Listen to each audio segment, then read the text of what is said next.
Welcome back to your channel Tripitaka. तो अब हम लोग जो आज देखने जा रहे हैं नीनो दा कुन्हा के बारे में पढ़ेंगे, जिनका जो टाइम पीरियड आपको देखने को मिलता है वो 1529 में आए हैं गवर्नर बनके पुर्तगाल के। ठीक है, मात्र 3 ही गवर्नर इंपॉर्टेंट हुए हैं पुर्तगालियों में। सबसे पहले वाले अल्मीडा और दूसरे सबसे इंपॉर्टेंट हैं क्योंकि उन्हीं को कहा जाता है कि वही पुर्तगाली साम्राज्य के वास्तविक संस्थापक हुए हैं और उनका नाम सबको पता है। उनका नाम था अल्फांसो दी अल्बुकर्क। ठीक है, इसके अलावा एक ये गवर्नर और ये लास्ट गवर्नर है जिनका नाम है नीनो दा कुन्हा, जो कि भारत में पुर्तगालियों के लिए काफी कुछ काम किए हैं। ठीक है, और एक और गवर्नर है, नाम है उनका, ध्यान से सुनिएगा, अल्फांसो डी सूजा। ठीक है, अल्फांसो डी सूजा जो थे वो कुछ खास तो नहीं किए हैं, बट वो पुर्तगालियों के ढाने का कारण बता दिए। वो कहते हैं कि पुर्तगाली जब आए तो अपने एक हाथ में जो है ईसा मसीह की तस्वीर लेकर के आए थे, है ना, क्रूस वाले ईसा मसीह जो लटके हुए थे वो, तथा दूसरी हाथ में उन्होंने जो है क्या रखा था, तो व्यापार करने के लिए जो भी उनका जो एक इच्छा था वो। और इस चक्कर में यहाँ जब वो आए तो व्यापार करने के मतलब धन लूटने के चक्कर में क्रूस को साइड कर दिए और तलवार लेके जो आए थे, मतलब एक तरीके से साम्राज्य बनाना चाहते थे ना व्यापार करने के लिए। तो धन लूटने के चक्कर में सबसे पहले किसको साइड किए? ईसा मसीह का जो क्रूस हाथ में रखे थे उसको साइड में रख दिए, यानी धर्म से गए। और उसके बाद जो साम्राज्य बनाना चाहते थे वो धन चुराने के चक्कर में, क्योंकि पुर्तगाली साम्राज्य बनाने में वो नहीं रहे, वो तो अपना पर्सनल नीड पूरा करने में लग गए। और इस चक्कर में जो उनके हाथ में वो तलवार था ना, उसको भी वो नीचे रख दिए। और जब निहत्थे हो गए, वो ना धर्म के रहे ना धन के रहे, तो फिर क्या ही होता। फिर जाहिर सा बात है कि पुर्तगाली जो थे उनका जो शक्ति था वो टूट गया, खत्म हो गया। अन्य यूरोपीय देश जो थे उनको हरा दिए। ये कौन कहा है? अल्फोंसो डी सूजा कहे हैं। ये कौन थे? 1541 टू 42 के समय में ये गवर्नर ऑफ पुर्तगाल थे इन इंडिया। ठीक है, हालांकि जब हम पुर्तगालियों का पतन पढ़ेंगे तो उसमें हम अच्छे से इन सारे चीजों पे डिस्कस करेंगे। ठीक है, और बीच बीच में कई बातों को भी हम लोग समझते चल रहे हैं कि क्या क्या कारण हो सकते हैं। जैसे अगर आप देखिए तो अल्बुकर्क के ही समय में अगर आप चले जाइए तो वो जो विवाह की नीति अपनाया था कि यहाँ के जो भी हिंदू मुस्लिम कोई भी धर्म के हो, पुर्तगाली उससे शादी करें, है ना, और फिर अपना जो है यहाँ पे अपना एक स्टेबल पॉपुलेशन यहाँ पे बनाए, परमानेंट पॉपुलेशन कह लीजिए। तो कहीं ना कहीं ये घटिया आइडियोलॉजी था। तो इस कारण से जो है पुर्तगालियों को जरूर घाटा हुआ होगा। उसके बाद वो जो टैक्सेशन का सिस्टम था, अगर आप देखें पतन पे हम बात कर रहे हैं अगर, तो टैक्सेशन का सिस्टम था कि भाई पास खरीदो तो ये करो तो वो करो, नहीं तो जहाज लूट लेंगे। तो इस वजह से भी लोग उससे नाराज हुए होंगे पुर्तगालियों से। इसके अलावा और भी अगर आप देखें तो उनका जो एक और घटिया सा पॉलिसी था वो था कि धर्म परिवर्तन करवाना, वो भी जबरन धर्म परिवर्तन करवाना। तो ये भी एक घटिया पॉलिसी था। तो यही सब कारण है, और एक यही कारण नहीं है, हजारों कारण। आप इस पूरे लेक्चर को देखेंगे आपको 10-15 कारण मिल जाएगा। जैसे आप देखिए ना, जो पुर्तगाली राजा था वो ज्यादा से ज्यादा चाहता था कि प्रॉफिट वो ले ले। तो कोई भी बिजनेसमैन पागल है क्या जो यहाँ आकर के मेहनत करेगा, सारा प्रॉफिट उसको दे देगा? तो जितने भी लोग आए थे वो पुर्तगाल को अमीर बनाने के चक्कर में नहीं थे कि भाई पुर्तगाल में हम फैक्ट्री लगाएंगे या पुर्तगाल को एक बड़ा सा देश, इंडस्ट्रियल माने औद्योगिकरण का देश बना देंगे। नहीं, सारे के सारे थे कि भाई हम अमीर हो जाएं बस। तो इंडिविजुअल जो इंटरेस्ट था, मतलब व्यक्तिक जो उसको कह लीजिए इंटरेस्ट, व्यक्तिक लाभ, है ना, व्यक्तिक लाभ जो था उस पे ज्यादा फोकस थे पुर्तगाली।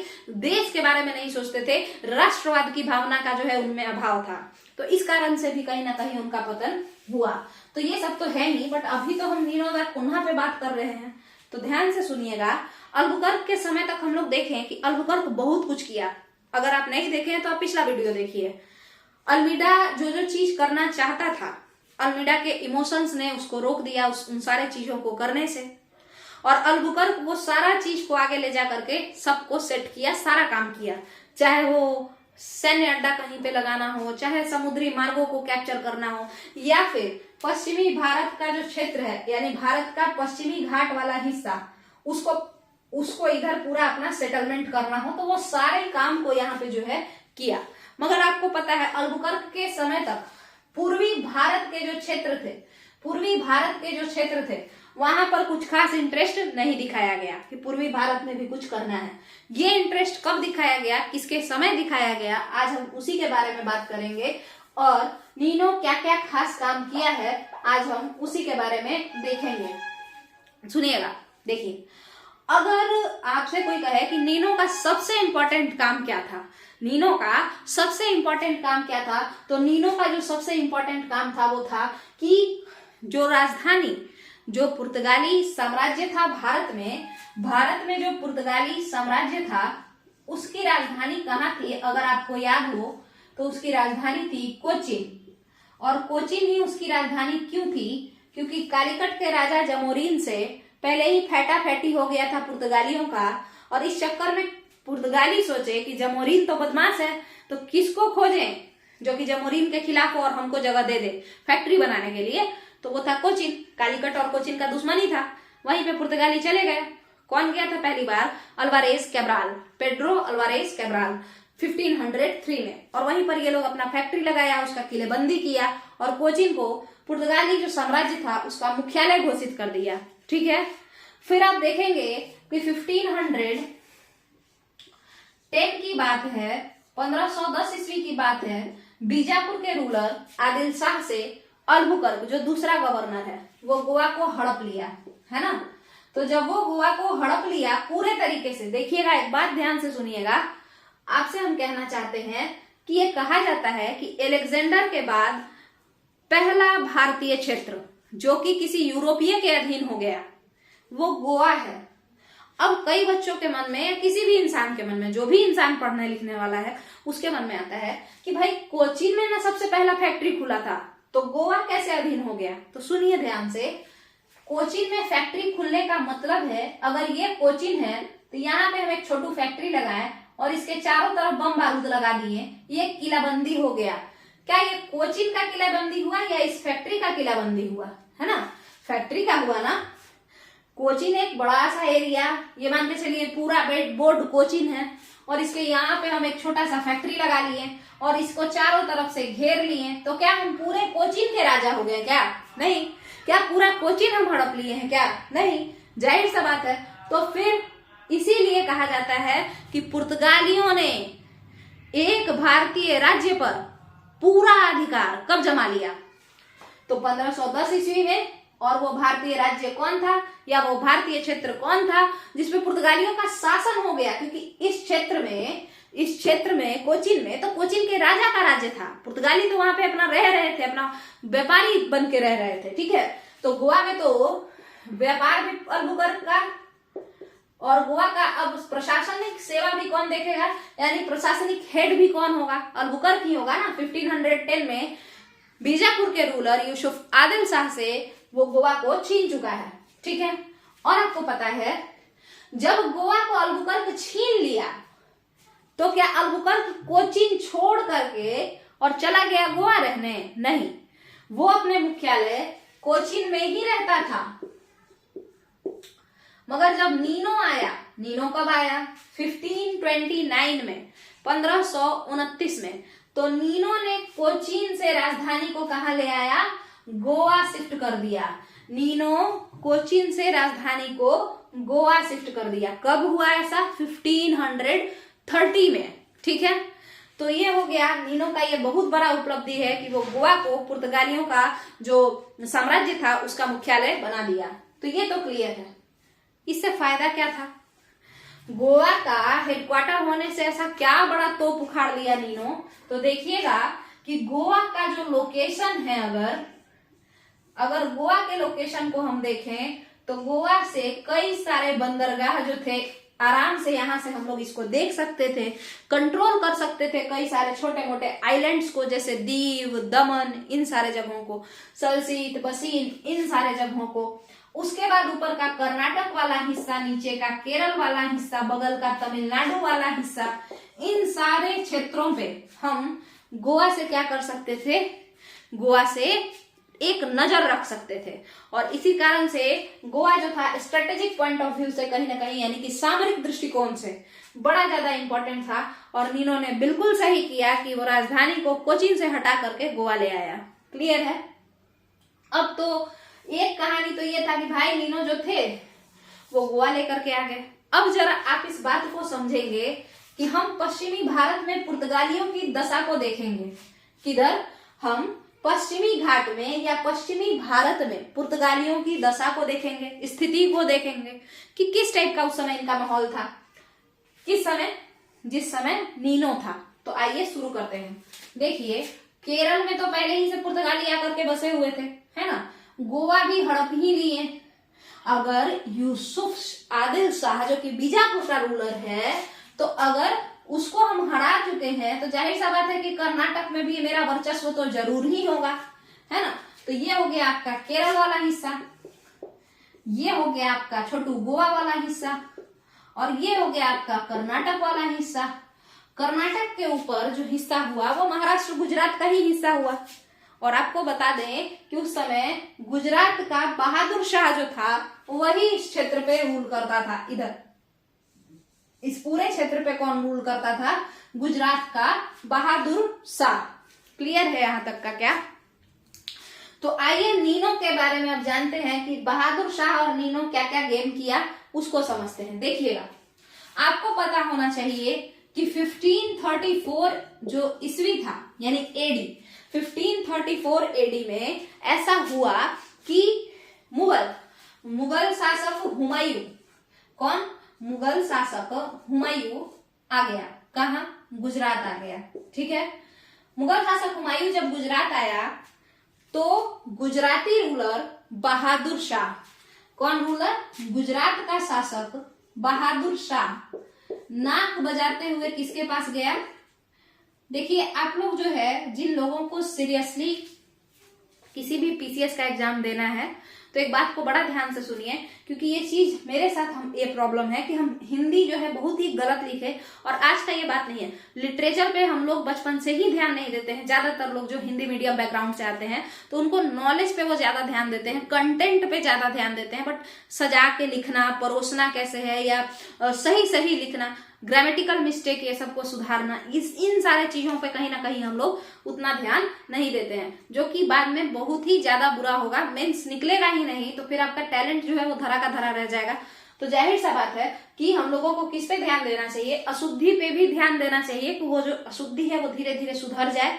रोज 15 मिनट ही सही, बट हम लोगों को जो है इस तरीके का राइटिंग वगैरह लिखना चाहिए। अगर आप लोग देखते होंगे वीडियो तो इस चैनल पे, तो पहले से काफी ज्यादा शुद्धियों पे भी ध्यान दिया जाता है कि भाई अशुद्धि कहीं होना नहीं चाहिए। जैसे अगर आप देखें तो यहाँ आप देखें तो पूर्वी में ये गलत है, ऐसा होता है पूर्वी, है ना, ये ऐसा होता है इधर से और ये इधर से, मतलब ये तो इधर ही से होता है, मतलब प उ जो है वो बड़ी यूं ही होता है पूर्व में। ठीक है, तो ये सब तो है। तो धीरे धीरे हम लोग जो है कोशिश जरूर करेंगे जिनमें कमी है, क्योंकि देखिए होगा, ऐसा हो सकता है कि आपके पास नॉलेज हो, लिखने नहीं आता हो और आप इस वजह से सोचते हो कि यार हमसे तो नहीं हो पाएगा। बट हम लोग कर क्या सकते हैं? जो कमी है उसको हम क्या कर सकते हैं? सिर्फ यही कर सकते हैं कि हम उसको सुधारें या हम उस पर कोशिश करें कि शायद सुधर जाए। तो बस इतना ही कीजिए, बाकी तो भाषण अपना चलते रहेगा। देखिएगा, तो बहादुर शाह कौन था? गुजरात का रूलर था। 1534 में बहादुर शाह पर अटैक हुआ, किसके द्वारा? हुमायूं के द्वारा। हुमायूं के द्वारा 1534 में बहादुर शाह पर अटैक हो गया। बहादुर शाह के घर हुमायूं पहुंच गया पीटने कूटने। बहादुर शाह रोते हुए पहुंचा किसके पास? नीनो दा कुन्हा के पास। नीनो दा कुन्हा के पास ही क्यों पहुंचा? क्योंकि भाई पड़ोसी यही तो था, इन सारे क्षेत्रों का राजा नीनो ही तो था। कर्नाटक पे इसका मतलब डायरेक्ट कंट्रोल नहीं था, बट कहीं ना कहीं प्रभाव तो था। क्यों?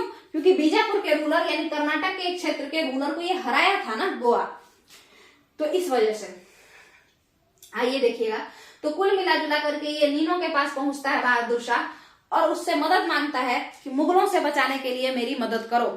और उसके बदले में जाहिर सा बात है कि नीनो कहा होगा कि तुम क्या दोगे? तो बहादुर शाह कहता है कि भाई हम तुमको बेसिन द्वीप गिफ्ट कर देंगे। क्या कर देंगे? बेसिन द्वीप। अब ये बेसिन द्वीप कहाँ है अगर आप हमसे पूछें तो आपको पता होना चाहिए कि बेसिन आइलैंड और सल्सीट आइलैंड पर ही कौन बसा हुआ है? मुंबई बसा हुआ है, यानी महाराष्ट्र का क्षेत्र, इधर का कहीं का क्षेत्र, ये सब क्षेत्र। ठीक है, तो ये वाला आइलैंड, बेसिन आइलैंड को ये कहता है कि हम तुमको गिफ्ट कर देंगे। कौन कहा? बहादुर शाह। कब गिफ्ट करेगा? जब नीनो दा कुन्हा अपना नौसैनिक शक्ति और बाकी चीज का जो है पावर यूज करने के लिए बहादुर शाह को देगा। किसके खिलाफ? हुमायूं के खिलाफ।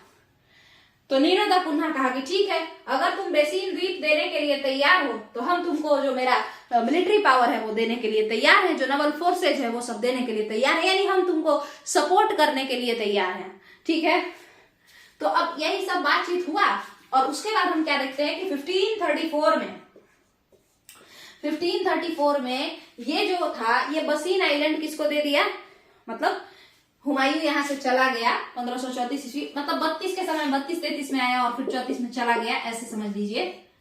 इसी समय में 1530s में ही स्टार्टिंग में हुमायूं आया था और 34-35 के समय में चला गया था। तो 1534 में ये बात हो गया कि भाई तुमको दे देंगे, तो हो गया, हाँ ठीक है मेरा है बेसिन आइलैंड। कौन बोला? नीनो दा कुन्हा बोला।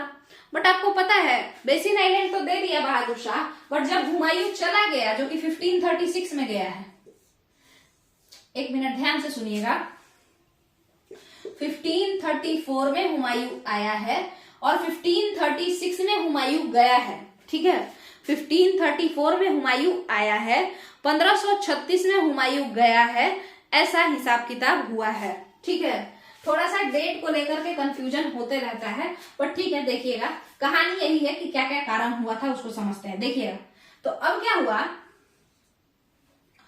कि अब बहादुर शाह जो था उसके मन में भी कहीं ना कहीं एक बेईमानी आने लगा कि भाई मदद तो ले लिए, हुमायूं तो वापस चला गया, अब एक काम करते हैं, क्या करते हैं कि हम लोग इस नीनो से अपना प्रॉपर्टी वापस ले लेते हैं। पहला कारण, यानी बसीन आइलैंड वापस ले लेते हैं। दूसरा कारण आपको पता है कि गुजराती जनता पुर्तगालियों से जो है लड़ाई करने लगी, ठीक है। जो गुजरात के लोकल लोग थे वो लोग पुर्तगालियों से झगड़ा करने लगे।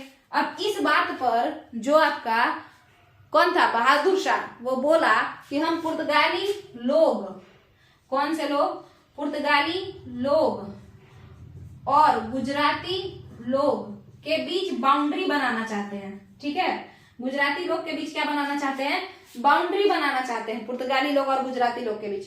तो फिर नीनो पूछा कि किस खुशी में, तो वो बोलता है कि भाई आपस में बड़ा झगड़ा हो रहा है तो एक बाउंड्री बना लेते हैं। नीनो को ये बात सही नहीं लगा, पुर्तगालियों को ये बात सही नहीं लगा, और इस कारण से आपको पता होगा कि 1537 में पुर्तगालियों ने बहादुर शाह जो कि गुजरात का रूलर है उसको बुलाया, कहा, एक जहाज पे मीटिंग के लिए, और वहीं पर उसका मर्डर कर दिया, ठीक है। वहीं पर क्या कर दिया, बहादुर शाह को इन लोगों ने जान से मार दिया। क्लियर है? यहां तक का जब क्लियर है तो फिर हम लोग आगे समझेंगे। इस तरीके से आप देखेंगे कि जो पश्चिमी क्षेत्र है पुर्तगालियों के बस में आ रहा है कहीं ना कहीं, क्योंकि अब बहादुर शाह भी मारा गया। इसके बाद आपको पता है 1534 में तो बस इनको ये लोग अपना बना ही लिया था। इसके बाद 1536 में ये लोग बहुत जगह, जैसे आपको एक इंपॉर्टेंट जगह बता दें, भावनगर है ना, भावनगर जो गुजरात का था, इसके अलावा मैंगलोर जो कि कर्नाटक का है, इन सभी क्षेत्रों पर भी ये लोग क्या कर लिए, अपना शासन या अपने अपना एक तरीके से बेस कैंप लगा लिए, सैन्य अड्डा लगा लिए, यानी अपना आधिपत्य जमा लिए। तो इस वीडियो में हम लोग कहां तक देखें, हम लोग ये देखें कि नीनो दा कुन्हा जो था वो पश्चिमी घाट पे कितना कमाल दिखाया, कैसे उसका गुजरात के लोगों के साथ लड़ाई हुआ, है ना, और बाद में जो इस लड़ाई था, पहले तो सपोर्ट किया गुजरातियों को मुगलों के खिलाफ, और बाद में गुजराती जो रूलर था वो जो बात कहा था कि भाई द्वीप में भी, दीव में भी तुमको बेच देंगे, सैन्य अड्डा बनाने देंगे, इसके अलावा बसीन आइलैंड गिफ्ट कर देंगे। बसीन आइलैंड गिफ्ट किया मदद करने के बदले, मगर बाद में जो है कहा कि नहीं लड़ाई हो रहा है, आपसी जनता में लड़ाई हो रहा है गुजराती और पुर्तगाली में, तो हम बाउंड्री बनाएंगे, तो ये करेंगे, तो वो करेंगे। तो इन सब तामझाम के वजह से कहीं ना कहीं इनका जो है लड़ाई हो गया, किससे, बहादुर शाह से। और क्या ये लड़ाई क्या फील्ड में हुआ, नहीं, ये बहादुर शाह को बुलाया और बुला करके क्या कर दिया, जान से मार दिया, ठीक है। तो यहां तक आपका जो है पश्चिमी घाट पे, अब आपको नहीं लगता है कि 1536 तक पश्चिमी घाट पर एक बहुत अच्छा माहौल बन गया पुर्तगालियों के लिए, है ना। गुजरात का भी हिस्सा हड़प लिए, कर्नाटक का मैंगलोर ये सब हड़प लिए, गोवा हो गया तो उधर भी हड़प लिए, केरल में आपको कोचीन पहले ही से हड़पे हुए हैं, तो और फिर ये सब छोटा मोटा जो आइलैंड था, बसीन, सलसीट, है ना, और इन सब को तो हड़प ही लिए हैं। तो अब पश्चिमी घाट पूरा अंडर कंट्रोल था किसके, या भारत का पश्चिमी हिस्सा जो था वो पूरा का पूरा किसके कंट्रोल में था, पुर्तगालियों के कंट्रोल में था, अंटिल माने कब तक, 1536 तक। मतलब 1536 तक आते आते 1536 ईस्वी तक आते आते पुर्तगालियों ने भारत के पूरे पश्चिमी क्षेत्र को क्या कर लिया, हड़प लिया। क्लियर है ना। अच्छा, यहाँ पे जो एक कंफ्यूजन बनता है कि हुमायूं कब आया था और कब गया था, तो देखिए 1534 में हुमायूं आया था, ठीक है, और 1536 में वो गया था। और उसके बाद बहादुर शाह का एक चिर किया था कि भाई हम ऐसा कर देंगे, तो हम बाउंड्री बनाएंगे, तो ये करेंगे, तो वो करेंगे, और इस चक्कर में 1537 में वो मरा गया था। क्लियर है, ये वाला बात बता दिए। अब आपको पता है कभी कभार होता क्या है, देखिए कॉन्सेप्ट को समझने में हम लोगों का जो ये डेट वाला जो पोर्शन है उसमें थोड़ा बहुत कंफ्यूजन होता है। कारण ये भी होता है कि कभी कहीं किसी बुक में कुछ और दिया रहता है, किसी बुक में कुछ और दिया रहता है। और एक और कारण ये भी होता है कि थोड़ा बहुत कॉन्सेप्ट समझने के चक्कर में मतलब डेट पे उतना ध्यान नहीं पकड़ पाता है इंसान। तो आप लोग इसको एक बार सर्च कर लीजिएगा। वैसे तो जितना हमको ध्यान में है अभी 1534 में हुमायूं आया था, 1536 में वो गया था, और ये बात तय है कि 1537 में ही ये मराया है। बहादुर शाह इसको जहाज पे बुला के सब और मार दिया है, ठीक है। तो जैसा भी है आप लोग, बाकी जो भी कहानी है वो ऐसा ही है कि नीनो के समय में पुर्तगालियों ने पूरे पश्चिमी भारत को अपना बना लिया था। और अब जाहिर सा बात है कि जब पश्चिमी भारत अपना हो चुका है तो पूर्वी क्षेत्र की तरफ बढ़ा जाएगा, यानी पूर्वी तट को कैप्चर करने का कोशिश किया जाएगा। खास करके पूर्वी तट पे कम से कम फैक्ट्री बनाने का तो कोशिश जरूर किया जाएगा। तो अब हम लोग अगले पार्ट में ये देखेंगे नेक्स्ट वीडियो में कि नीनो दा कुन्हा ने पूर्वी तट पर या पूर्वी घाट क्षेत्र में किस तरीके से अलग अलग तरीके से मैंने व्यापार करने का कोशिश किया, फैक्ट्री लगाने का कोशिश किया, और उसके साथ जो है वो बस्ती भी बसाया था, ठीक है, पूर्वी घाट पर, जिसका नाम सैंथोम है, ठीक है। तो यहाँ तक आपका वीडियो जो है कंप्लीट होता है। बाकी जो भी दिक्कत हो आप नीचे कमेंट में जरूर पूछ सकते हैं। कुछ भी अगर गलत सही लगे, नहीं समझ में आए, स्पीड लगे, फास्ट, जो भी लगे, आप नीचे कमेंट में अपना सजेशन दे सकते हैं। उस सजेशन पे बहुत अच्छे से काम किया जाएगा, ये मेरे तरफ से गारंटी है। बाकी आप लोग चैनल से जुड़िए अगर चैनल का कंटेंट पसंद आए तो, और चैनल को सब्सक्राइब कीजिए, वीडियो को लाइक कीजिए, वीडियो को अपने दोस्तों में शेयर कीजिए, जिन लोगों को जरूरत है उनको देखने दीजिए, और अपने अगल बगल के लोगों को भेजिए। बाकी चलिए, थैंक यू।